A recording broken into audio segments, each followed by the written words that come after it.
যে সময়টার কথা বলছি সে সময়টায় কোনো একটা কারণে ঢাকা বিমানবন্দরের একেবারে ভেতরে প্লেনের কাছে যাওয়ার একটা সুযোগ ছিল আমার।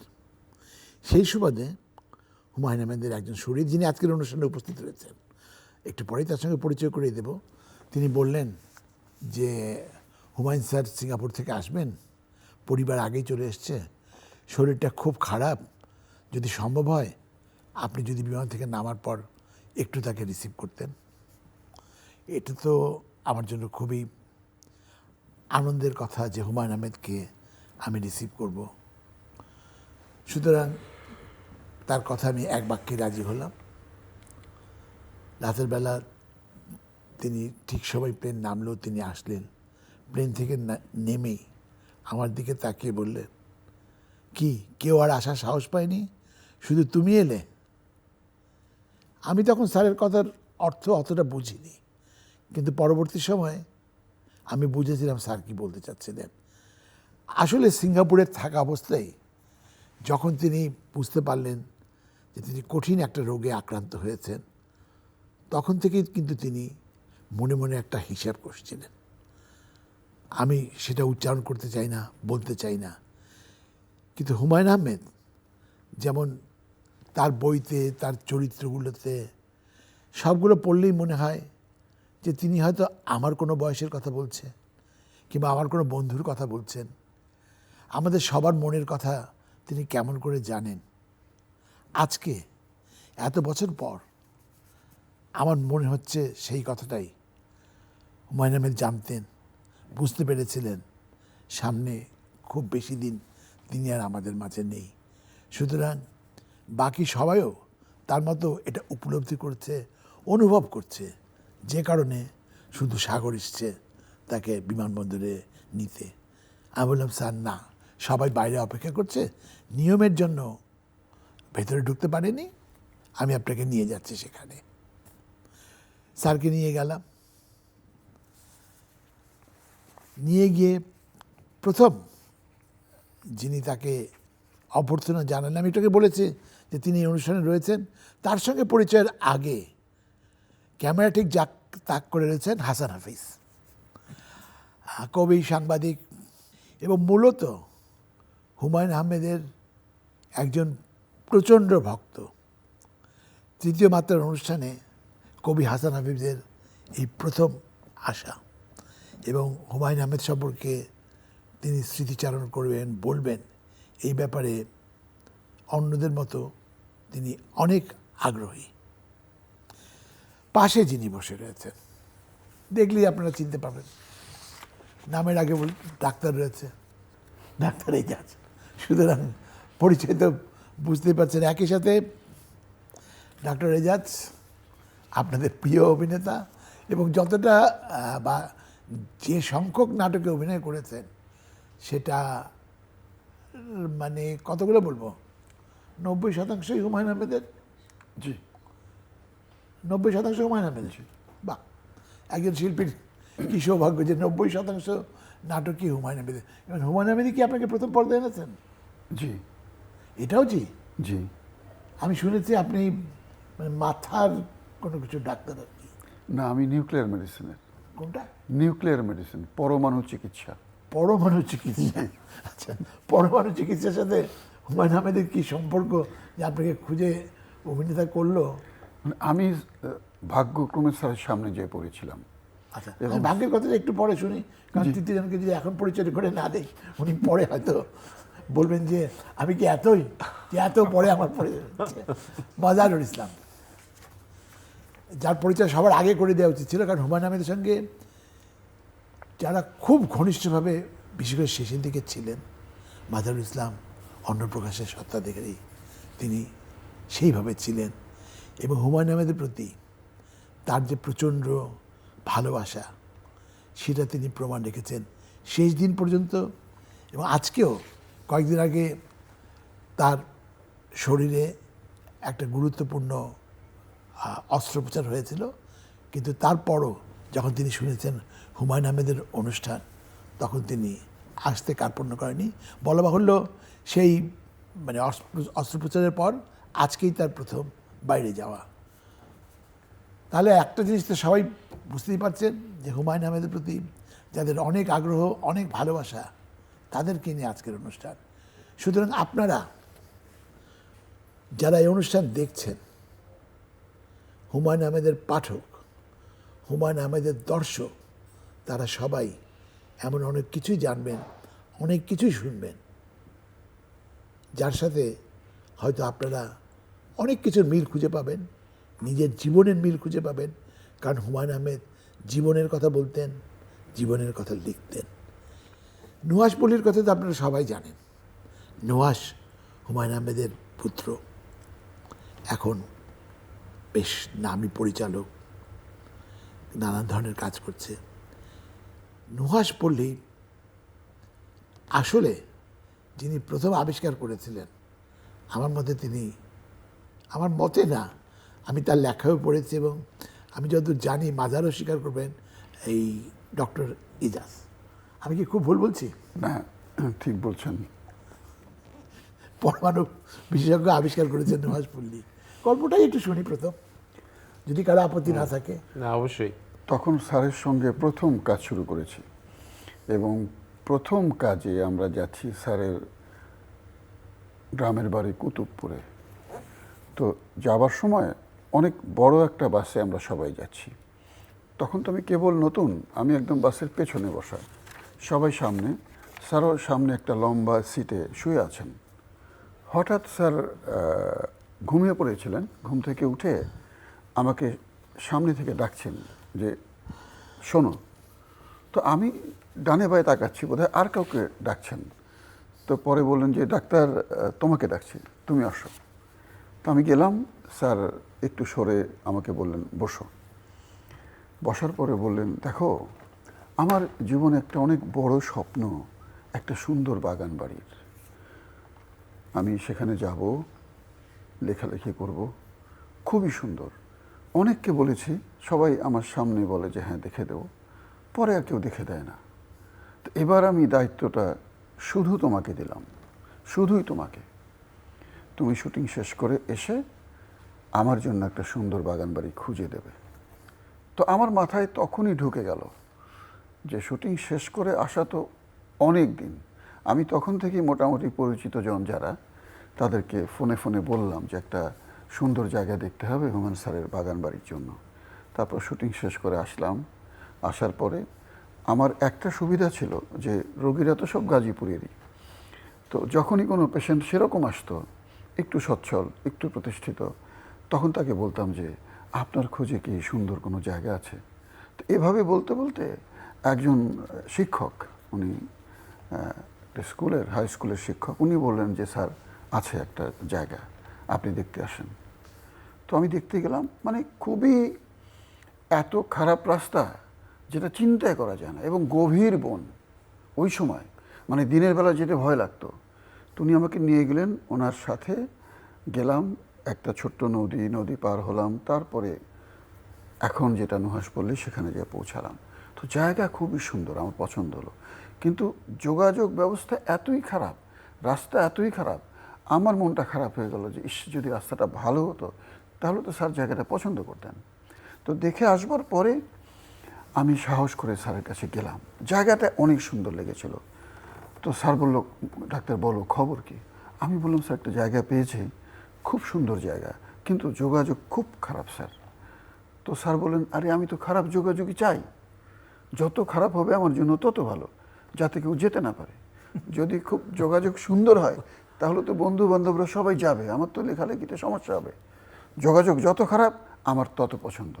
তুমি বলো জায়গা তোমার পছন্দ হয়েছে কিনা। আমি বললাম স্যার জায়গা আমার পছন্দ হয়েছে, কিন্তু যোগাযোগ আমার পছন্দ হয়নি। স্যার বললেন তোমার অপছন্দের যোগাযোগ আমার পছন্দ, আর তুমি যেহেতু জায়গা পছন্দ করেছো আমি নিশ্চিত আমারও পছন্দ হবে। তখন কিন্তু আমার বুক কাঁপা শুরু করলো। স্যার বললেন যে তুমি কাগজপত্র সব দেখেছো? আমাকে জি স্যার, আমি যতটুকু বুঝি, আমি তো তত বুঝি না, আমার হসপিটালের স্টাফরা অনেকে বুঝে, তাদেরকে যে আমি একটু যাচাই বাছাই করে দেখেছি, কাগজপত্র ঠিক আছে। চারদিকে ফরেস্ট ল্যান্ড, মাঝখানে জোত। তো এটা আরও সুবিধা যে চারিদিকে বন থাকলো, কখনোই ওই জায়গাগুলি অন্য কাউকে দেওয়ার দখল হবে না, অন্য কোনো ইন্ডাস্ট্রি, বাড়ি ঘর কিছুই হবে না, একদম নিরিবিলি জায়গা। তারপর স্যার বললেন ঠিক আছে তাহলে বায়না করে ফেলো। আমি বললাম স্যার জায়গা তো আপনি দেখলেন না, তোমার পছন্দ হয়েছে তো। আমি বললাম স্যার আমার পছন্দ হলে তো হবে না, জায়গা তো আপনি নেবেন, আপনার পছন্দ হতে হবে তো। স্যার আবার বললেন যে তোমার যখন পছন্দ হয়েছে আমার পছন্দ হবে। তারপর আমি জমিওয়ালাকে নিয়ে গেলাম, সঙ্গে আবার অনেক দালাল, যারা জমি বিক্রির সময় কিন্তু অনেক দালাল থাকে, সঙ্গে যারা হেঁটে যায় তারাও একটা অংশ পায়। তো স্যার বললেন এত লোক কেন? আমি বললাম স্যার জমির মালিক উনি আর এরা সবাই দালাল। দালাল মানে? আমি বললাম স্যার এরা সবাই জমি বিক্রির পরে কিছু কিছু করে টাকা পাবে, এটা তারা তাদের ব্যাপার, এখানে আমরা কিছু বলবো না। বাট আমি সবাইকে নিয়ে এসেছি এজন্য যাতে ওরা সবাই জানে কোথায় কে জমিটা নিলেন, যেহেতু আপনি এখনো জমি দেখেননি। তারপর স্যার বায়নার টাকা দিলেন, অল্প কিছু টাকা, 2 লাখ কি 3 লাখ। তো স্যার তো খুবই মজা করতেন। তো স্যার যাওয়ার সময় যখন উনি টাকা পয়সা নিয়ে যাচ্ছেন তখন বললেন যে যদি টাকা ছিনতাই হয় পুলিশ প্রথম আমার অফিসে পাঠাবেন, কারণ আমার অফিসে সবাই জানে যে আমি আপনাকে এই টাকাটা দিলাম। জমিরা চলে গেল, তারপর আমি বায়না করলাম, করার পরে স্যার কিন্তু তখনও জায়গা দেখেননি। তো আমরা যখন দলবল সহ নুহাস চলচ্চিত্রের অফিস থেকে বের হচ্ছি তখন একজন স্যারের খুবই ঘনিষ্ঠজন বসেছিলেন, একজন বলেছিলেন যে আপনি পাগল নাকি, এই ডাক্তারকে সেদিন চিনলেন, সেদিন দেখা হলো, আপনি জায়গা দেখেননি, 3 লক্ষ টাকা দিয়ে দিলেন বায়না। তো আমি তখন কথাটা একটু আমি একটু দাঁড়িয়ে গেলাম তখন। তো আমার কানে স্যারের কথা আসলো, স্যার বললেন দেখো আমি মানুষ চিনি, কোনো সমস্যা হবে না। তখনই আমার চোখে পানি যে একজন মানুষ একটা জায়গা দেখেননি, আমার সঙ্গে পরিচয় খুব অল্প দিনের, সে সময় 3 লক্ষ টাকা, অনেক টাকা, টাকাটা দিয়ে দিলেন উনি। আমি তো জমিওয়ালা ওখানে গিয়েছে ঠিক আছে, কিন্তু দায়টা তো আমার। উনি কি করে এত বিশ্বাস আমাকে করলেন? আমি তখন হাউমাউ করে কাঁদিনি, কিন্তু আমার চোখে পানি এসে গিয়েছিল যে আমার এত বড় ভাগ্য যে হুমায়ুন আহমেদের মতো একজন মানুষ আমাকে এত বিশ্বাস করে ফেললেন। তারপর স্যারের যাওয়াটা, স্যারকে আমি নুহাসপল্লীতে নেব, বায়না হয়ে গেল, স্যারকে জানালাম স্যার বায়না হয়ে গিয়েছে, আমরা সাইনবোর্ড দিয়ে দিয়েছি যে বায়না সূত্রে এই জমির মালিক হুমায়ুন আহমেদ। স্যার যাবেন, তো স্যারকে তো ওই রাস্তায় নেওয়ার কোনো প্ল্যান আমার নেই। স্যার তখন অবশ্যই বিরক্ত হবেন। আমি একটা মাইক্রো ভাড়া করলাম এবং অনেক ঘুরে স্যারকে নুহাসপল্লীতে নিলাম। আমার আতঙ্ক ছিল যে যদি স্যার যাওয়ার সময় কি মাথার ছিল না, তখন ছিলেন না। আমার আতঙ্ক ছিল যে যদি স্যার পছন্দ না করেন, বায়না তো হয়ে গিয়েছে 3 লক্ষ টাকা দিয়ে, সে সময় অনেক টাকা। তারপর স্যার নুহাসপল্লীতে ঢুকছেন, আমার বুক তো ধরফর করছে যে কি জানি কি অবস্থায় আমি পড়ি। স্যার কয়েকটা স্টেপ যাবার পরই ফিরলেন, ফিরে হাতটা বাড়িয়ে দিলেন, আমার সঙ্গে হ্যান্ডশেক করলেন, করে বললেন ডাক্তার খুব সুন্দর জায়গা তো। তখন যে আমার আনন্দ এটা আমার হাত পা তখন কাঁপছিল। আবার স্যার একটু সামনে এগিয়ে যান, আবার চারদিকে দেখেন, আবার হাত বাড়িয়ে দেন, ডাক্তার গুড জব, অনেক সুন্দর জায়গা। আমার মনে পড়ে না স্যার কতবার আমার সঙ্গে হ্যান্ডশেক করেছিলেন এবং কতবার বলেছিলেন যে আমার খুব পছন্দ হয়েছে। একটা কথা আমরা শোনা কথা যে স্যার নাকি কখনো কখনো হাতের পিঠে চড়ে ওই জমি পৌঁছে গেছেন। হাতির পিঠে, নৌকা থেকে নেমে তারপর হাতির পিঠে চলে গেছেন। আমি একটু অতিরঞ্জিত, আমি দেখিনি। একটা সময় পর তো আমি খুব বেশি মাত্রায় হুমায়ুন আহমেদ নুহাসপল্লী যাওয়া আমার যাওয়াটা ছিল ওনার সঙ্গে প্রায় অবধারিত আর কি। তো এরকম কখনো দেখিনি। উনি যেটা করতেন যে নানানজনকে নানানভাবে চমকে দিতে খুব পছন্দ করতেন। বিশিষ্ট কোনো ব্যক্তিরা নুহাসপল্লীতে গেলে ব্যান্ড পার্টির আয়োজন করতেন, তারা তাকে রাস্তার একটা জায়গা থেকে ব্যান্ড পার্টি দিয়ে স্কট করে নিয়ে আসতো। তারপরে ঘোড়া টোড়া থাকতো অনেক সময় ফান করার জন্য, কিন্তু একবার হাতি নুহাসপল্লীতে নিয়ে এসেছিল, সেটা হলো একটা নাটকের শুটিং এর জন্য, চ্যানেলের নাটকের জন্য, রাইট। হ্যাঁ, কিন্তু উনি হাতির পিঠে চড়ে অনেক কিছু হয়েছে যেটা চ্যানেলের নাটকের মধ্যে হ্যাঁ অবশ্যই জন্য এসেছে। হ্যাঁ অবশ্যই। আর আমার মনে হয় যে আর্কাইভ থেকে যদি সাগর ভাই, আমি একটু কথা বলি, সেটা হচ্ছে যে আপনি আজকে আমরা যারা তিনজন আছি, তিনজনকে আপনি পরিচয় করে দিয়েছেন যে তিনজনই নানাভাবে হুমায়ূন আহমেদের সঙ্গে অত্যন্ত ঘনিষ্ঠ। আপনার নিজের পরিচয়টা সেভাবে এখানে আসেনি, কারণ হুমায়ূন আহমেদ, চ্যানেল আই এবং হুমায়ূন আহমেদ সবসময় বলতেন যে চ্যানেল আই হচ্ছে আমার নিজস্ব পোষা চ্যানেল। উনি দুটো শব্দ ব্যবহার করতেন। আর অন্যদিন সম্পর্কে বলতেন যে অন্যদিন হচ্ছে আমার পোষা পত্রিকা, আর চ্যানেল আই হচ্ছে তার আমার পরিবারের মতো। আমি অন্য প্রকাশের পোষা লেখক। আচ্ছা, এবং মানে উভয়কে, মানে আপনিও যেমন স্যারকে অসম্ভব শ্রদ্ধা করতেন, ভালোবাসতেন, একই রকম স্যারও আপনার প্রতি, স্যারের যে মানে ভালোবাসাটা ছিল, সেটা তো আমি জীবনের শেষ দিন পর্যন্ত আমার দেখার সুযোগ হয়েছে। মানে আমি প্রথমেই কিন্তু বলে নিয়েছি যে স্যারকে আমি এয়ারপোর্টে গিয়েছিলাম রিসিভ করার জন্য, সেটাই স্যারের সাথে আমার সম্পর্ক প্রমাণ করে। কিন্তু আমি যে কথাটা বলতে চাচ্ছিলাম যে আইস্ক্রিনে হুমায়ূন আহমেদের 100টার উপর নাটক রয়েছে, সেখানে আমরা যদি দেখি তাহলে এই যে নুহাসপল্লীর যে পরিবর্তনটা, আস্তে আস্তে নুহাসপল্লী কী হলো, যেটা আমি এখনই শুনতে চাইবো আপনার কাছ থেকে, যে নুহাসপল্লীটা বদলানোটা, রূপ বদলানোটা, সেই যে 9 নম্বর বিপদসংখ্যার মধ্যে গাছের বাড়ি, সেটা এখন অনেক লোক দেখতে যায়, এবং নুহাসপল্লীতেই স্যার শুয়ে রয়েছেন। তো সেইটুকু আমি আপনার কাছ থেকে জানতে চাইবো। যেটা হচ্ছে মানে ডাক্তার এজাজ ভাই তো শুরুর গল্পটা বললেন, আমার সঙ্গে হুমায়ূন আহমেদের পরিচয়টা আরেকটু পর থেকে, ঘনিষ্ঠতাটা। তো তখন ওখানে মানে কোনো ভবন ছিল না, একটা দোতলা, একটা এই নিচ থেকে কিছুটা কাঠের মানে মতো করে একটু উঁচা করে একটা বড় একটা দোতলা ঘর ছিল। এই ঘরটা হচ্ছে মানে কোনো বিশেষ অতিথিরা গেলে তারা ওই ঘরে থাকতেন, এবং ওই ঘরটাতে একমাত্র সোলার সিস্টেম ছিল। সোলার সিস্টেমের মাধ্যমে ওখানে বিদ্যুৎ বাতি জ্বলতো এবং ফ্যান ঘুরতো। আর বাকি ঘরগুলোতে কিন্তু তো মাত্র শুধু সব টিনের ঘর, উপরে বেড়াগুলো টিনের, উপরে এরকম একটা বড় একটা জায়গায় মিলে 3টা ঘর ছিল পরপর এরকম একসা, যেখানে এখন সুইমিং পুল তার পাশে। আর সেটা থেকে আরেকটু ওই যে বৃষ্টি বিলাসের যে ঘরটার কথা আপনি বললেন, ওইটার দিকে যেতে হাতের ডান দিকে একটা সিঙ্গেল ঘর ছিল, একটা কুড়ে ঘরের মতো। ওইটাতে থাকতেন হুমায়ূন আহমেদ নিজে, আমি যেভাবে গিয়ে ওনাকে পেয়েছি। তো আমি প্রথম নুহাসপল্লী যাই, সেটা একটা জ্যোৎস্না রাত ছিল, যেটা ওই যে সবচেয়ে বড় জ্যোৎস্না, যেটা একবার, এটা সম্ভবত 1999 সালের কথা আর কি। হ্যাঁ, তো উনি আমাদেরকে ইনভাইট করলো যে তোমরা আজকে নুহাসপল্লীতে আমার সাথে আমার গেস্ট হিসেবে আসবে। তো ওখানে গেলাম, বিশাল গান বাজনার আয়োজন। হ্যাঁ, রাত্রে অনেকে চলে আসবে, অনেকে থাকবে, আমাদের থাকার কথা। এখন আমি চিন্তা করছি যে আমরা থাকবো কোথায়, এখানে তো ঘর তো মাত্র কয়েকটা, এখানে 3টা ঘর পর মানে লেখক মনির হাসান সাবের আছে, আর অনেকে আছে।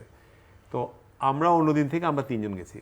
তো উনি অনুষ্ঠান শেষে খাওয়া দাওয়ার পরে আমাদেরকে বললেন যে আসো, তোমাদের থাকার ঘর দেখাই। তো মাঠের মাঝখান দিয়ে অন্ধকারের মধ্যে উনি হাঁটতেছেন, ওনাকে ফলো করে আমরা যাচ্ছি। উনি আমাদেরকে নিয়ে গেলেন সেই দোতলা ঘরটার কাছে, নিয়ে বললেন যে এই ঘরে আজকে তোমরা 3জন থাকবে।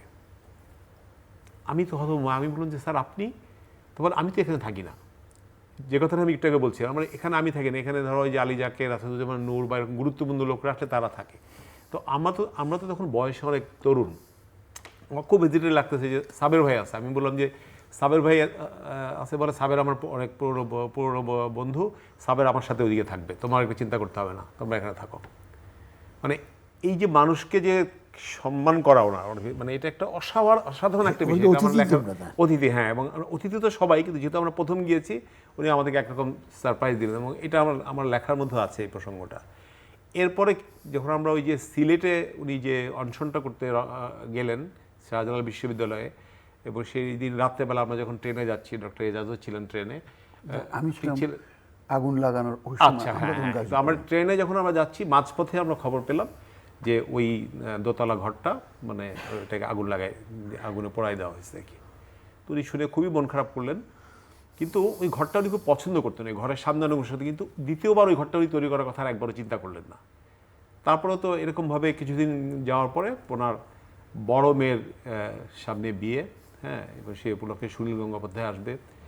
তো উনি ওনার বন্ধু আর্কিটেক্ট ফজলুল করিম, তাকে সহ আমাদের কয়েকজনকে নিয়ে বসলেন যে আর এখন তো ওই যে তখন নুহাসপল্লীতে অনেক সাপের উপদ্রব ছিল, মানে এরকম আনিসুজ্জামান স্যার একবার গিয়েছিলেন, তখন ওই ভবন হয় নাই। তো এরকম রাত্রেবেলা স্যার যে রুমে ছিলেন সেই রুমে সাপ চলে আসছিল, এরকম অনেক ঘটনা আছে। তো উনি বললেন যে করিম, এটা তো আর এভাবে চলতে পারে না, তুমি একটা প্ল্যান করো, অল্প বাজেটের মধ্যে একটা ইয়ে করো, হ্যাঁ ধরো 5-6টা রুম করো। আর উনি বললেন যে এক একটা রুম আমি এক একজনের কাছে সেল করবো, তোমাকে 50,000 টাকা করে রুমের দাম, কে কোনটা যেটা নিবা সেই চাবি তোমার কাছে থাকবে, তুমি যখন যাবা তখন ওই রুমে তুমি থাকবা। তো আমার যতদূর মনে পড়ে আমি 50,000 টাকা দিয়েছিলাম, এবং একটা রুম আমার রুমের নামটা হচ্ছে বৃষ্টি বিলাস, প্রত্যেকটা রুমের নাম বিভিন্ন বইয়ের নামে। তো যাই হোক, তো পরে করিম ভাই ওনাকে বাজেট দিয়েছিল 8 লাখ টাকা, কিন্তু 8 লাখ টাকা এটা হয় নাই, এটা পরে ওনার এটা 16 লাখ টাকা হয়ে গেছিলো। উনি তো খুবই রেগে গেলেন। তো করিম ভাইয়ের যুক্তি ছিল যে আমি যদি তোমাকে প্রথমেই 16 লাখ টাকা বলতাম তাহলে তুমি এই কাজে হাজির দিতা না, এই জন্য তোমাকে আমি 8 লাখ টাকা বলে কাজটা শুরু করাইছি। এই হচ্ছে নুহাশপুরীতে প্রথম ভবন হলো, যেটা এখন যেটা মানে সাদা বিল্ডিং, যেখানে হুমায়ুন আহমেদ নিজে থাকতেন। ওনার রুমটা অনেক বড়, এছাড়া আরও 6টা রুম আছে, আর বড় একটা আড্ডা রুম আছে।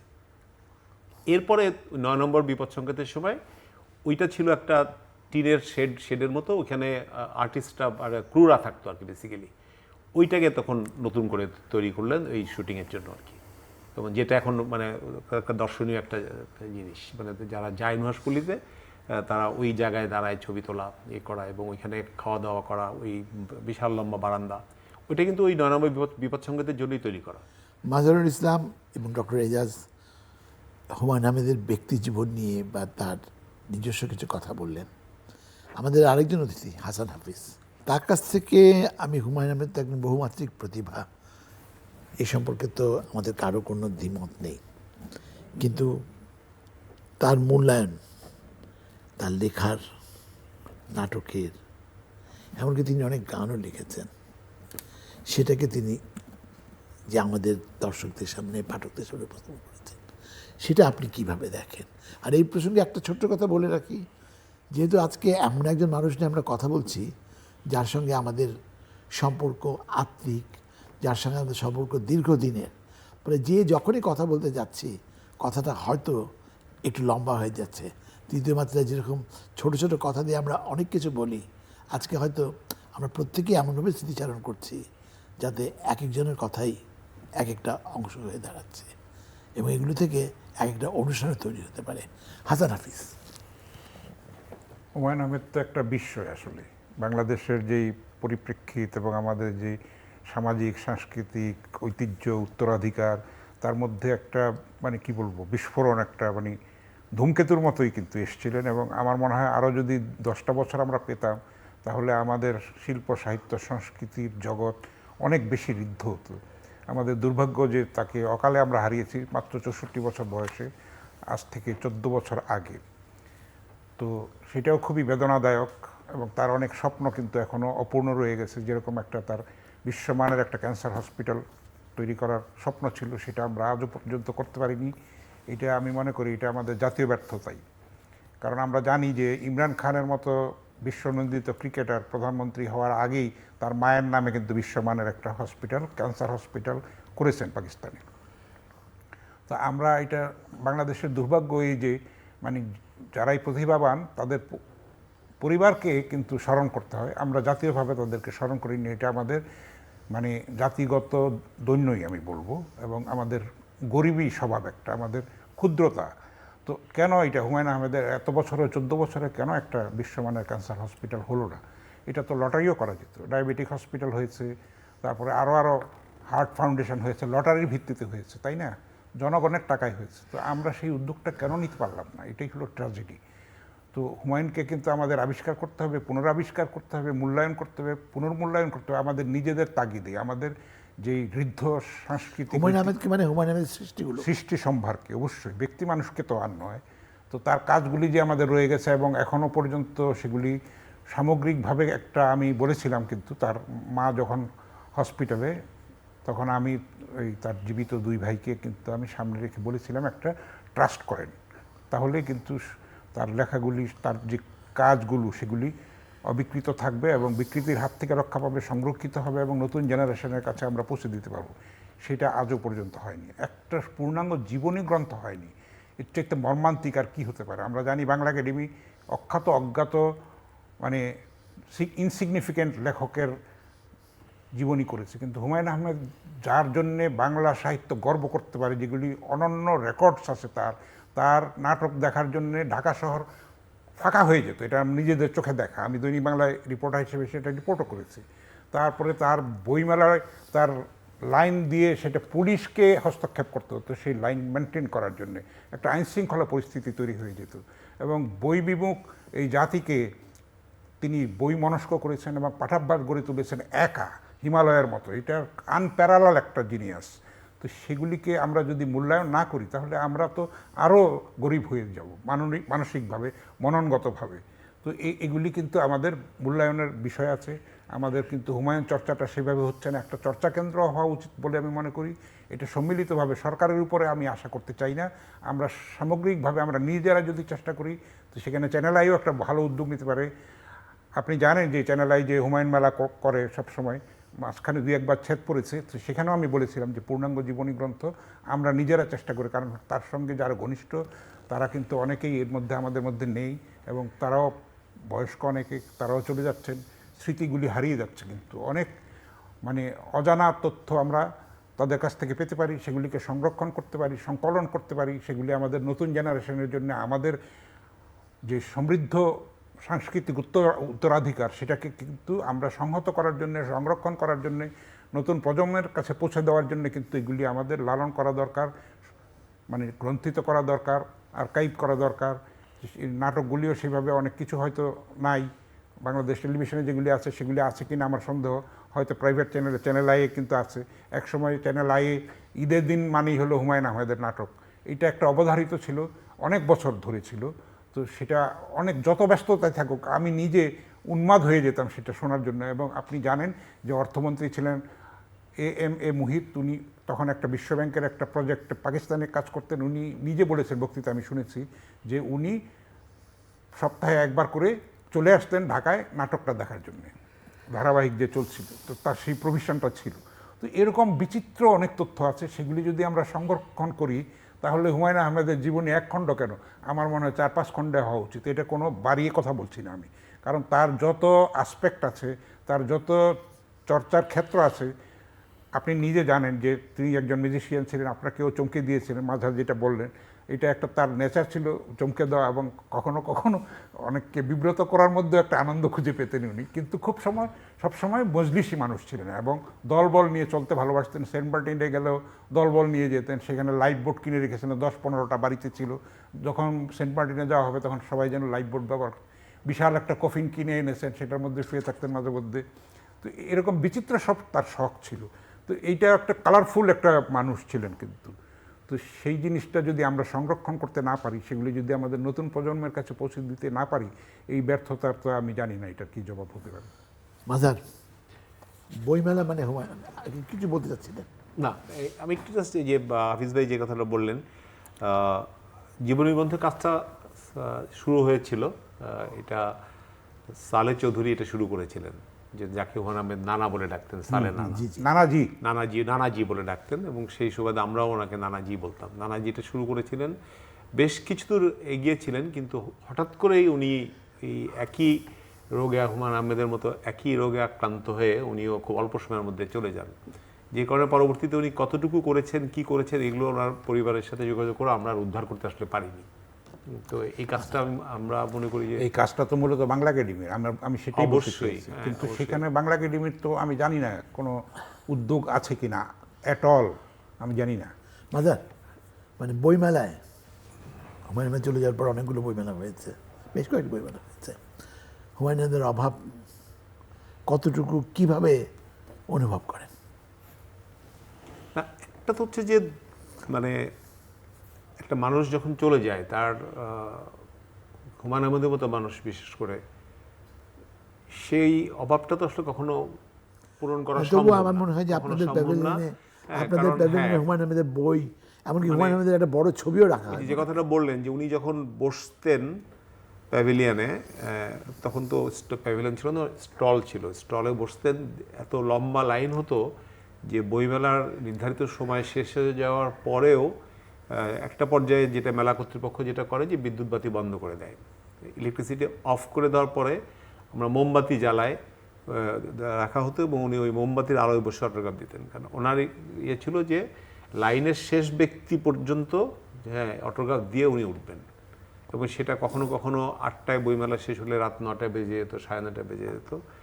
আর শেষ ব্যক্তিটাকে উনি ওনার পক্ষ থেকে একটা এক্সট্রা বই উপহার দিতেন সবসময়, যে সে হচ্ছে সবচেয়ে বেশি সময় ধরে অপেক্ষা করছে, এটা একটা রিজন। আর এখন যেটা হচ্ছে যে একটা খুব মানে ভালো একটা মানে বিষয়, সেটা হচ্ছে যে এই যে ওনার প্রয়াণের 13 বছর পরেও, মানে 13টা বইমেলা হলো, ওনার অভাবটা আমরা ব্যক্তিগতভাবে অনুভব করছি, কিন্তু পাঠকের অভাব কিন্তু নাই। হুমায়ূন আহমেদের পাঠকরা কিন্তু আগেও যেভাবে অন্য প্রকাশের স্টলে বা অন্য হুমায়ূন আহমেদের যারা আরও প্রকাশক আছে তাদের স্টলে ভিড় করতেন, এখনো শীর্ষে বিক্রি। এখনো বিক্রির শীর্ষে। এবং প্রত্যেকটা বই, একজন লেখকের প্রায় 260টার মতো মৌলিক গ্রন্থ, এবং সেগুলো প্রত্যেকটি বই রিপ্রিন্ট হচ্ছে। এটা অনেক বড় একটা বিষয় যে একজন লেখকের প্রয়াণের পরেও, আর এরপরে তো আবার সংকলন আছে প্রায় আরও 100-র মতো। এবং যদি অন্য প্রকাশের প্যাভিলিয়নের দিকে আমরা এখন তাকাই বইমেলায়, তাহলে মনে হবে না যে হুমায়ূন আহমেদ নেই। এবং এখনও আমাদের প্রায় 2000-এর মতো বই আমরা প্রকাশ করেছি, সেখানে হয়তো হুমায়ূন আহমেদের বই 116টা, বাকি সব লেখকের বই, হাফিজ ভাইয়ের বই আছে, আপনার অসংখ্য বই এখান থেকে আছে, রাবেয়া আপার বই আছে, সব বাংলাদেশের প্রায় সব লেখকদের বই তো আছে। কিন্তু আলটিমেটলি ঘুরে ফিরে সেই হুমায়ূন আহমেদ, হ্যাঁ, টোটাল যা সেল হয় তার একটা বড় অংশ থাকে হুমায়ূন আহমেদ এবং হুমায়ূন আহমেদের পাঠক। তো এই যে নতুন প্রজন্ম যারা আগে কখনো পড়েনি, তারা নতুন করে পাঠ করতেছে। আবার যেটা হচ্ছে যারা আগে যে বইটা পড়েনি তারা সে বইটা পড়তেছে, হ্যাঁ। আর নতুন বই যখন বেরোতো তখন তো অন্যরকম একটা দৃশ্য মেলায় আমরা দেখতাম। যেমন এরকমও আমি নিজে দেখছি যে একই ফ্যামিলি থেকে 3টা বই কিনতেছে, একই বই। তো আমি অনেক সময় এরকম এক ভদ্রলোককে জিজ্ঞেস করলাম যে আপনি 3টা বই কেন কিনতেছেন? বলে যে আমি, আমার ওয়াইফ এবং আমার মেয়ে, আমরা 3জনই হুমায়ূন আহমেদের অসম্ভব ভক্ত। তো এখন একটা বই নিয়ে গেলে কে আগে পড়বে এটা নিয়ে কারাকারি শুরু হবে, একযোগে যেন পড়তে পারে। একজন পড়ার পর আরেকজনকে যে অপেক্ষা করতে হবে সেটা যেন করতে না হয়, সেজন্য উনি 3টা বই নিয়ে গেছেন, 3জনই যেন একসঙ্গে পড়তে পারেন। একটা মানুষ কতটা বিমোহিত করতে পারে। অবশ্যই বই একটা জাদুর মতো ব্যাপার। আমি আপনাকে একটুখানি থামিয়ে দিয়েছিলাম যে হুমায়ূন আহমেদের সঙ্গে আপনার দেখাটা কিভাবে হলো? ও দেখাটা হলো তখন আমি তো IPGMR থেকে তখন নিউক্লিয়ার মেডিসিনে পোস্ট গ্রাজুয়েশন শেষ করেছি।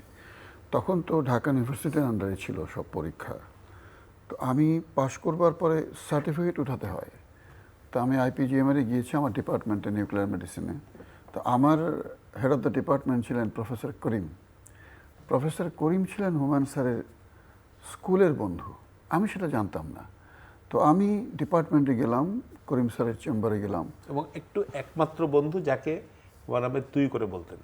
উনি কিন্তু কখনো কাউকে তুই করবেন না, আরো অসংখ্য বন্ধু, কোনো বন্ধু বান্ধবকে কখনো তুই করে বলতেন না। মানে আর্কিটেক্ট করিম যার কথা বলুন তিনি ডাক্তার করিম, উনি নিউক্লিয়ার মেডিসিনের চেয়ারম্যান ছিলেন। করিম দুইজন, ডাক্তার করিম, একজন ডাক্তার করিম, একজন আর্কিটেক্ট করিম। তো ডাক্তার করিম হচ্ছে আমার স্যার, আমার টিচার।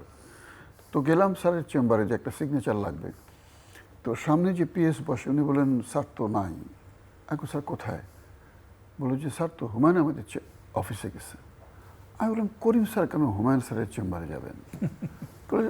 আমার তো তখন মিল ছিল না যে উনি তো তখন PS বললেন যে আপনি জানেন না, আরে আমাদের করিম স্যার তো হুমায়ূন আহমেদ স্যারের বন্ধু, ওনারা স্কুলে একসঙ্গে লেখাপড়া করেছেন।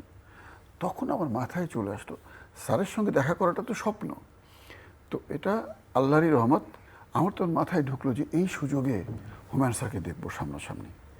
তখন বললাম যে তাহলে আপনি নিশ্চিত যে করিম স্যার হুমায়ূন স্যারের অফিসে আছেন?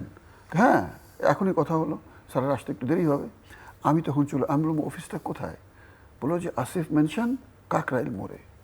আমি তখন একটা বেবি ট্যাক্সি নিয়ে সরাসরি চলে গেলাম কাকরাইল মোড়ে, যে আসিফ মেনশন খুঁজে বের করলাম, তারপর নুহাস চলচ্চিত্রের অফিস খুঁজে বের করলাম। আমার তখন প্ল্যান হচ্ছে যে আমার তো স্যারের সামনে যাওয়ার সুযোগ আছে, আমি আমার স্যারের সামনে যাব, করিম স্যারের সামনে যাব, যে আমার একটা সিগনেচার লাগবে, এবং তখনই অবশ্যই হুমায়ূন স্যারের সঙ্গে দেখা হবে। স্যারকে দেখাটা আমার স্বপ্ন ছিল, এর চেয়ে বেশি কিছু না। তারপর নুহাস চলচ্চিত্রের অফিসে গেলাম, যে সামনে একজন অ্যাসিস্ট্যান্ট ডিরেক্টর বসা, মিনহাজ, আপনি চিনবেন।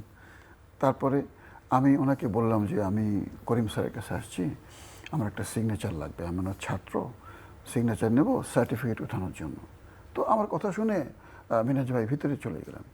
আমি ভাবলাম যে যদি আমার কাগজটা নিয়ে স্যার সিগনেচার করে দেন, ভেতরে না ডাকেন, তাহলে তোমার হুমায়ুন স্যারকে দেখা হলো না।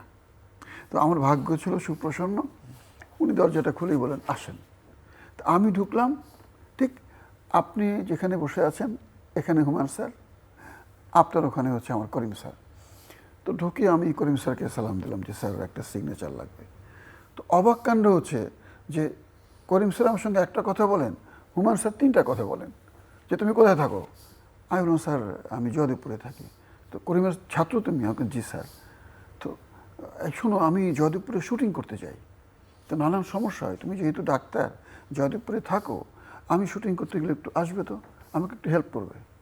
আমি তো মানে সেটাই চাচ্ছিলাম যে কি করে স্যারের কাছে যাওয়া যায়। আমি বললাম স্যার কোনো সমস্যা নেই, আপনি আমাকে যেভাবে সহযোগিতা করতে বলেন অবশ্যই করব। এই কথা তখন আমার মানে আনন্দের সীমা নাই। আমি চলে আসলাম বাসায়, ঠিক 2 দিন পরে স্যার নিজে ফোন করলেন আমার চেম্বারে। আমার ফোন নাম্বার দিয়ে আসলাম, তখন তো মোবাইল ছিল না, TNT ফোন। স্যার ফোন করলেন যে ডাক্তার সাহেব এরকম আমি একটা সিরিয়াল করব সবুজ সাথী 13 পর্বের, তো গাজীপুরে আপনি আমাকে জায়গা দেখে দেবেন, আপনি অফিসে চলে আসেন। আমি পরের দিন অফিসে গেলাম, এই স্যারের বললেন যে এই এই অ্যারেঞ্জমেন্ট এগুলি আপনাকে করতে হবে, এতজন থাকবে। আমি চলে আসলাম। তখন গাজীপুরে কিন্তু এরকম কোনো স্পট নেই, রিসোর্ট নেই, কিছুই নেই। আমি খুঁজে বের করলাম, সাদিক সাহেবের একটা বাগান ছিল, বাগান বাড়ি। এই বাগান বাড়িটা খুঁজে বের করলাম, খুঁজে বের করে ঠিকানা নিয়ে ওনার বাসায় চলে আসলাম, ঢাকা এলিফ্যান্ট রোডে ওনার বাসা। ওনার বাসায় যেয়ে আমি বললাম যে এরকম হুমায়ুন স্যার একটা নাটক করবেন, এলিফ্যান্ট পার্ক। হ্যাঁ, তো একটা জায়গা দরকার, তো আপনার বাগান বাড়িটা আমার পছন্দ হয়েছে, এটা তো আপনাকে দিতে হবে। উনি বলেন আরে না না না না না, এটা তো আমার বাগান বাড়ি, আমি পৃথিবীর সারা দেশ থেকে নানা রকম গাছ এনে এখানে লাগিয়েছি, এটা তো আমি আর কাউকে ঢুকতেই দিই না, আমার আত্মীয় স্বজনেরও এন্ট্রি রেস্ট্রিক্টেড। আমি বললাম আপনার আত্মীয় স্বজনের চাইতে তো হুমায়ুন স্যার অনেক বড়। আমি জাস্ট এই কথাটা বলেছি, আমি বলিনি যে হুমায়ুন স্যার দেখেননি। আমি বললাম স্যার পছন্দ করেছেন, এটা আপনাকে দিতে হবে, হুমায়ুন স্যারের জন্য আপনি দেবেন না? তা আমি তাকে মোটিভেট করতে পেরেছিলাম, তখন উনি রাজি হলেন। ঠিক আছে, আমি বললাম যদি আপনার বাগান বাড়ির কোনো ক্ষতি হয়, ক্ষতিপূরণ আমি দেব, টোটাল দায় আমার। তারপর পারমিশন নিয়ে আসলাম, স্যারকে বললাম স্যার সব কিছু রেডি, আপনি আসেন। স্যার পুরো টিম নিয়ে আসলেন এবং দেখে স্যার খুবই খুশি আমার অ্যারেঞ্জমেন্ট দেখে। তখনই আমার প্রতি স্যারের যে একটা বিশ্বাস যে ওকে দিয়ে অনেক কাজ আমার হবে, এই বিশ্বাসটুকু আমি তখনই অর্জন করেছিলাম। 3 দিন যাবার পরে আমার মাথায় তো আছে অভিনয় করার সুযোগ। 3 দিন পরে আমি ওনার অ্যাসিস্ট্যান্ট ডিরেক্টরকে বললাম যে ভাই আমি তো রেডিওতে অনেক বছর কাজ করেছি, এনলিস্টেড আর্টিস্ট ছিলাম, টেলিভিশনে এনলিস্টেড হয়েছি একদম নিজের যোগ্যতায়, ঢাকায় আমার কেউ পরিচিত নেই, তো আমাকে তো কেউ সুযোগ দিচ্ছে না, যদি স্যারকে একটু বলতেন। তো উনি ওই দিনই স্যারকে বলেছিলেন। তারপর সকালবেলা স্যার নাস্তা করবার সময় আমাকে ডাক দিলেন, যে ডাক্তার তুমি কি টেলিভিশন এনলিস্টেড? তখন তো বিটিভির এনলিস্টমেন্ট আপনি জানেন এটি একটা কঠিন বিষয় ছিল। আমি বললাম জি স্যার আমি এনলিস্টেড, কিন্তু কেউ তো আমাকে সুযোগ দিচ্ছে না। আমার মনে আছে তখন স্যার আঙুল তুলে বলেছিলেন যে কেউ সুযোগ দেয়নি তোমাকে, আমি দেব। তো ওইটা তো পাশ করা স্ক্রিপ্ট ছিল নূর ভাইদের এশিয়াতে। হ্যাঁ, ওটা একটা ডকুমেন্টারি ছিল। ওই জন সেটা এখনো হপকিন্স রয়েছে আমাদের ইউনিভার্সিটির সঙ্গে archive-এ। একটা মোটিভেশনাল হ্যাঁ, ইউনিসেফের। ইউনিসেফের স্যার তখন আমার জন্য একটা ক্যারেক্টার লিখে তাদের পারমিশন নিয়ে আসলেন, মানে একদম লেখা কমপ্লিট স্ক্রিপ্টের মধ্যে আমাকে ঢুকালেন একটা দৃশ্যে। আমার মনে আছে রাতের বেলা শুটিং হচ্ছে, আমি বসে স্যার সামনে বসা, ক্যামেরার সামনে, স্যার একটা করে ডায়লগ বলছেন, আমি বলছি। রাতে শুটিং হলো এবং ডিনারের সময় স্যার খুবই মানে মানুষ বুক আনন্দিত ফুলিয়ে হলেন। বলে না যে আরে আমাদের ডাক্তার তো অনেক ভালো অভিনয় করে। তো এই যে আমাদের ডাক্তার স্যার বলা শুরু করলেন, মানে জীবনের শেষ সময়টা পর্যন্ত স্যার আমাকে আমাদের ডাক্তারই বলেছেন। আমি আমার নিজের কৌতূহল থেকে একটা জিনিস জানতে চাচ্ছি দুজনের কাছে। এই যে ডক্টর করিমের কথা বললেন, ওনার বাড়ি কি শ্যামলীতে ছিল? হ্যাঁ, শ্যামলীতে, এখনো শ্যামলীতেই। তাহলে আমি একটা তথ্য দর্শকদের দিতে চাই যে শ্যামলীর এই বাড়িটাই প্রথম টেলিফিল্ম তৈরি হয়েছিল নিতু তোমাকে ভালোবাসি। জি, ওই বাড়িটা ওই বাড়িটাই, এবং মানে আপনি গিয়েছিলেন সেখানে? হ্যাঁ, আমার মনে আছে আপনি কারণ গিয়েছিলেন। ইমপ্রেস ওটা প্রযোজক ছিল, বাংলাদেশ টেলিভিশনের জন্য তৈরি। টেলিফিল্ম শব্দটাও কিন্তু হুমায়ুন আহমেদ স্যার, টেলিভিশনে মোস্তফা কামাল সৈয়দ এবং সৈয়দ সালাউদ্দিন জাকি, অবশ্যই আমি শাইখ সিরাজ, আমরা সবাই মিলে এই শব্দটা সেই সময় মানে বলা হলো এবং হুমায়ুন আহমেদ স্যার গ্রহণ করলেন যে তাহলে ঠিক আছে, প্রথম টেলিফিল্মটা আমি করব, কিন্তু টেলিফিল্ম করার জন্য একটা বড় জায়গা লাগবে, কারণ নাটকের চেয়ে বড় হবে, একই রকম বাড়িতে উনি একটা গল্প পছন্দ করলেন এবং সেই গল্পটা চিন্তা করে বললেন যে এইরকম জায়গা কোথায় পাবো, সেট ফেলে তো হবে না। তখন তিনি বললেন যে তাহলে আমার একটা বন্ধুর বাড়ি আছে শ্যামলীতে, আমার লেখাটা প্রায় ওই বাড়িটা চিন্তা করেই লেখা। নাটকের আর্টিস্ট কিন্তু অনেক বড় বড় টেলিফিল্মটার, হুমায়ুন ফরিদি ছিলেন, শমীক আসাদ ছিলেন, জাহিদ হাসান ছিল, জাহিদ হাসান ছিল, আমি ছিলাম। ডক্টর এজাজ ছিলেন। সুতরাং কি করা যায়, আবার নাটকটা টেলিফিল্মটা ঈদের সময় প্রচার হবে। স্যার তার বন্ধু ডক্টর করিম, তখনই আমি ডক্টর করিমের নামটা জানি এবং একদিন পর্যন্ত আমার ধারণা ছিল যে আর্কিটেক্ট করিম, কিন্তু কোনোদিন মেলাতে পারিনি, কারণ তার বাড়ি শ্যামলী না। আজকে আমার কাছে সেই ধাঁধাটা আর উত্তরটা পেয়ে গেছে। হুমায়ুন আহমেদ যে কথাগুলো যে একটু আগে একজন বললেন, যে মাজার বললেন যে যিনি শেষ ব্যক্তি ছিলেন তাকে একটা আরেকটা বই উপহার দিতেন, তিনি ডক্টর করিমকে তার পুরো পরিবার শুদ্ধ ঢাকার একটা 5 তারকা হোটেল পূর্বাণী হোটেলে পাঠিয়ে দিলেন। বললেন আমার শুটিং করতে 15 দিন লাগবে, 2 সপ্তাহ তোমরা পূর্বাণী হোটেলে থাকো, তোমার বাড়িটা আমাদের শুটিংয়ের জন্য দাও। এবং এই বাড়িতে সব শিল্পীদের রেখে সব কিছু করে তৈরি হলো প্রথম টেলিফিল্ম নিতু তোমাকে ভালোবাসি। সুতরাং ডক্টর করিমের নাম সেই হিসাবেও কেউ যদি লিখতে যায় থেকে যাবে। হাসান, হুমায়ুন আহমেদের যে গানগুলো রয়েছে, আপনি তো একজন কবি হাসান হাফিজ বর্তমানে প্রেস ক্লাবের সভাপতি, গানগুলো অনেকে বলেন যে আমি নয়, আবার একটুখানি করে সাহস করে বলি যে গানগুলো আসলে কবিতা, গান নয়। অবশ্যই, কারণ তার ভেতরে একটা লোকশিল্পী ছিল, সেই জন্যই তার গানগুলি কিন্তু মানুষের মন ছুঁয়েছে। এবং আপনি দেখেন যে আগুনের পরশমণি থেকে শুরু করে প্রথম চলচ্চিত্র, সেটার থেকে ধরে শ্রাবণ মেঘের দিনের গানগুলি কীরকম সুপারহিট হয়েছে, তাই না? তারপরে এই যে জ্যোৎস্নারাতে তার মৃত্যু নিজে কামনা করেছিলেন, ও কারিগর দয়ার সাগর, ও গো দয়াময়, এরকম আছে না যে আমার মরণ যেন জ্যোৎস্নারাতে হয়নি সেটা। তো একটা লোকজ সাহিত্যের প্রতি তার একটা মানে স্বাভাবিক একটা টান ছিল। এবং আমরা জানি যে হাসন রাজার মতো প্রতিভাবান যেই শিল্পীর গীতিকার, তাকে কিন্তু লাইমলাইটে তুলে এনেছিলেন। তার বহু নাটকে কিন্তু হুমায়ুন আহমেদ হাসন রাজার গান ব্যবহার করেছেন এবং সেগুলি জনপ্রিয় হয়েছে। এবং আমার সৌভাগ্য হয়েছিল হুমায়ুন আহমেদের সঙ্গে হাসন রাজার উৎসবে যাওয়ার। সুনামগঞ্জে আমাকে জোর করেই ধরে নিয়ে গিয়েছিল তখন। তো সেটা ফিরে এসে আমি লিখেছিলামও, 1 পৃষ্ঠা লিখেছিলাম হাসন রাজার উৎসবের উপরে। এবং আমরা রাত্রের অন্ধকারে দেশলাই জ্বালিয়ে কিন্তু হাসন রাজার কবর আমরা দেখেছি, তখন বিদ্যুৎ ছিল না। তো এগুলোর অনেক ঘটনা আছে।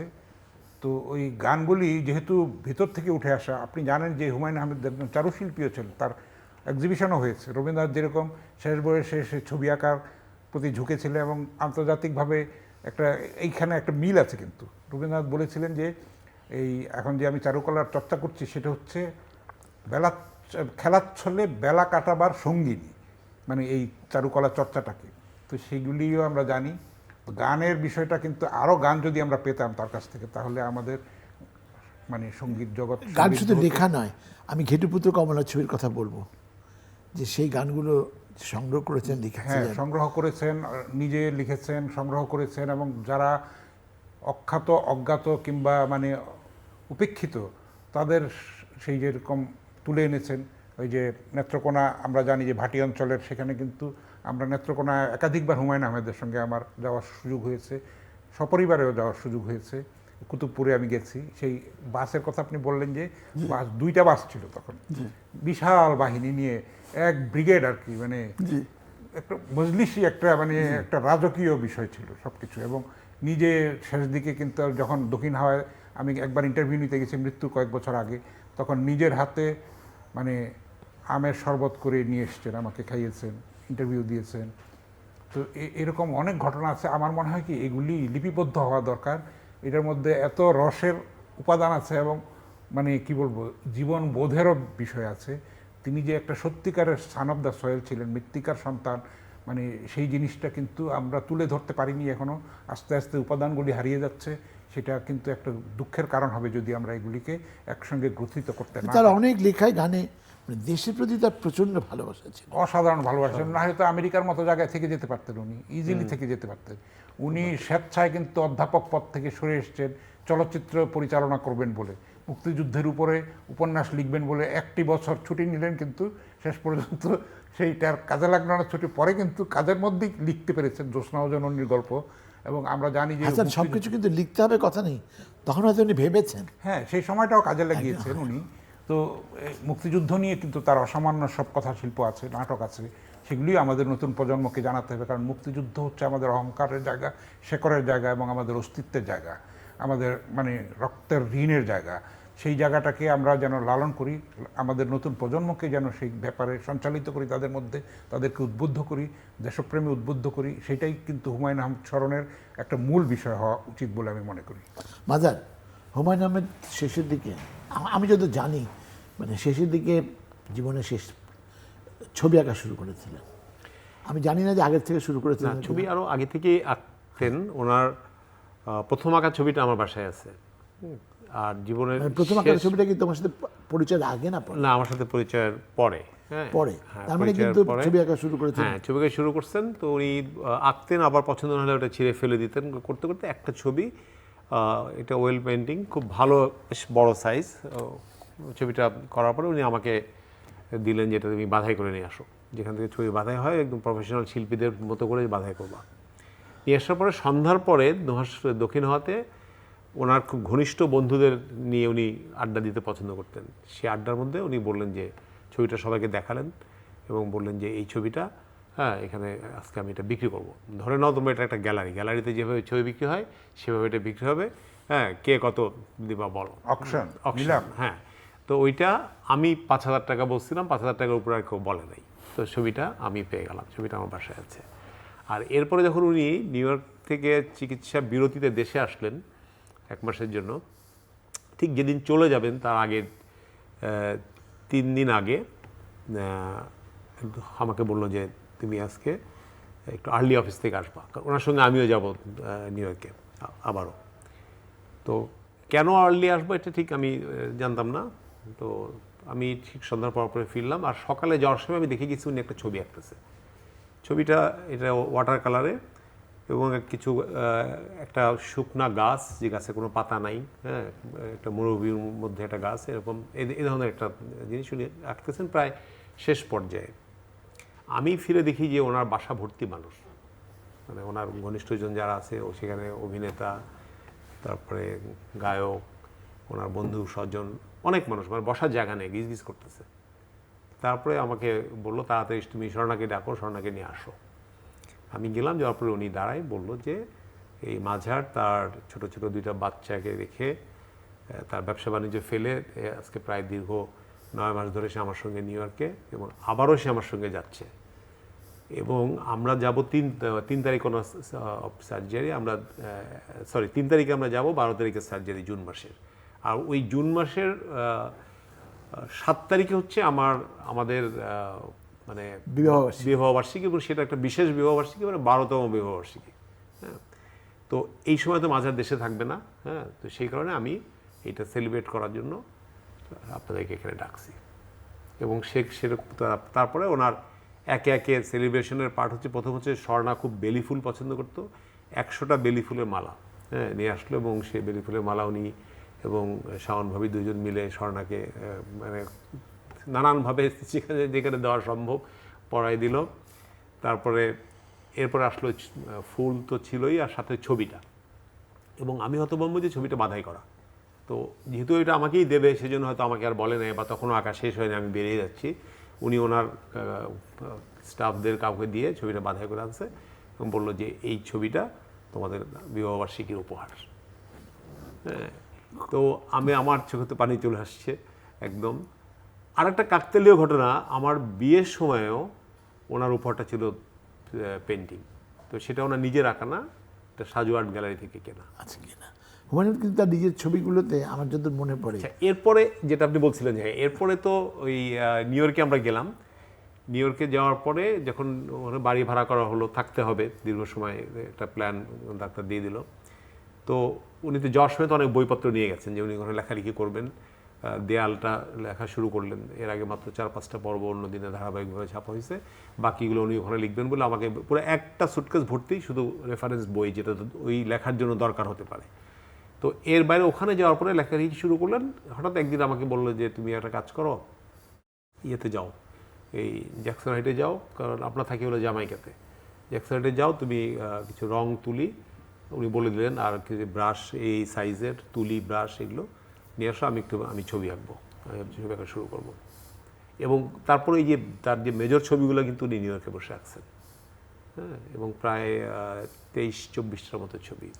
ঢাকায় যখন ছবি আঁকতেন, আমি একদিন গিয়েছিলাম, কিছু ছবিতে তিনি সই করতে রাজি হতেন না। না, ওই যেটাকে ওনার পছন্দ হতো না, হ্যাঁ, যেটা ওনার পছন্দ হতো না সেই ছবিতে উনি কখনো সই করতেন না। হ্যাঁ, যেটা পছন্দ হতো না ওই সই করতেন না। ওনার নিজের আগে পছন্দ হতে হবে, তারপরে সিগনেচার করবে। হুমায়ুন আহমেদের নানা রকম মানে বিচিত্র সব অভ্যাস, যেগুলো তার চরিত্রগুলোর মধ্যেও আমরা দেখেছি। এবং বিশেষ করে হিমু, মিসির আলী, এগুলো তো খুবই, এই দুটো চরিত্র মানে এইগুলো, এই যে চরিত্র সৃষ্টি টেলিভিশনে বাকের ভাই, মানে হিমু মিসির আলী একজন লেখকের সৃষ্টি চরিত্র। এই চরিত্রগুলো কিন্তু শুধু গল্পের মধ্যেই সীমাবদ্ধ ছিল না। এই চরিত্রগুলা মানে পাঠক তাদের নিজেদের জীবনের অংশের, পাঠকের জীবনের অংশ হয়ে গিয়েছিল। এবং নিজেরা তারা ওই চরিত্রের সাথে মানে মিশে যেত। আপনার প্রিয় চরিত্র কোনটি? হ্যাঁ, আমার প্রিয় চরিত্র হিমু। আমি এখানে একটা যোগ করতে চাই, মানে হুমায়ুন আহমেদেরকে একবার জিজ্ঞেস করা হয়েছিল যে আপনি হিমু না মিসির আলী, উনি বলেছিলেন 50% হিমু 50% মিসির আলী। আমার নিজের পছন্দ মিসির আলী। মিসির আলী যেহেতু যুক্তিবাদী এবং রহস্য ভেদ করে, হিমুর মধ্যে তো একটা পাগলামি আছে আসলে। কম বয়সেদের ভালো লাগে হলুদ পাঞ্জাবি পরে খালি পায়ে হেঁটে বেড়াচ্ছে। তো আসলে কিন্তু হুমায়ুন আহমেদ সব কিছুর মিলিয়ে একটা সংমিশ্রণ, একটা মানে সামগ্রিক সত্তা, আমরা যেন সেটাকে আবিষ্কার করি, সেটাকে যেন মূল্যায়ন করি। ডক্টর রেজাজ, আমার একদম ওনার কথাটা পছন্দ, স্যার যেটা বলেছিলেন যে প্রথম আপনার প্রিয় চরিত্র কোনটি? দুটি একদম 50-50 আবার একটা বলতে হবে, না, একটা বলতে পারবো না, না বলা সম্ভব না। একদম উনি যেটা বলেছেন, স্যার যেটা বলেছেন যে 50% হিমু 50% মিসির আলী। এবং আমার অবজারভেশন যে স্যার ঠিক বলেছেন, স্যারের মাঝে অর্ধেক হিমু ছিল, অর্ধেক মিসির আলী ছিল। এটা আমার অবজারভেশন। যারা এই অনুষ্ঠান দেখছেন পৃথিবীর বিভিন্ন জায়গায় এবং আজকে হুমায়ুন আহমেদের কথা মনে করছেন, তারা হুমায়ুন আহমেদের বিভিন্ন চরিত্রগুলোর কথা নিশ্চয়ই এতক্ষণে ভাবছেন। অনেকগুলো চরিত্রের নাম এসছে, বলেছে। আপনার প্রিয় চরিত্র কোনটি? এই প্রশ্ন যদি আমি করি, আপনিও দেখবেন, একটু ভাববেন, ভাবার পর যে কথাটা মনে হবে, আসলে হুমায়ুন আহমেদ নিজেই একটি চরিত্র। হুমায়ুন আহমেদ নিজেই আমাদের ভালোবাসা, আমাদের সবটুকু। যে জন্য বছরের বিশেষ দিনগুলোতে নয়, সারা বছরই প্রায় আমরা হুমায়ুন আহমেদের কথা মনে করি। এবং দেশের বাইরে যারা থাকেন, দেশে যারা থাকেন তাদের তো বটেই, যদি একটুও বই পড়ার অভ্যাস থাকে বা বাংলা বই থাকে, আপনি তাকিয়ে দেখেন না, ঠিক আপনার পাশে হুমায়ুন আহমেদের একটি বই রয়েছে। হুমায়ুন আহমেদ আমাদের এতই প্রিয়। অনেক ধন্যবাদ আজকের এই অনুষ্ঠান দেখার জন্য।